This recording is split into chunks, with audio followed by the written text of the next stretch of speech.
жанға дауа мөлдір таза суын іштім бұлақтың, адалдықты адамдықты жүрегіммен ұнаттым.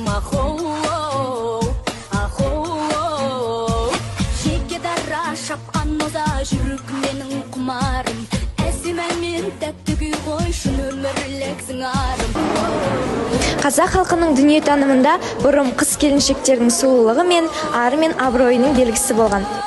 Ертеде әр қыз баласын белінен төгілген бұрымы мен ақылына қарап бағалаған.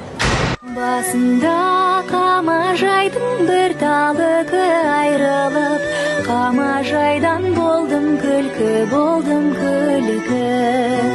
Айрылып қамажайдан отырғанда келеді, қай жерімнен ойын күлкі.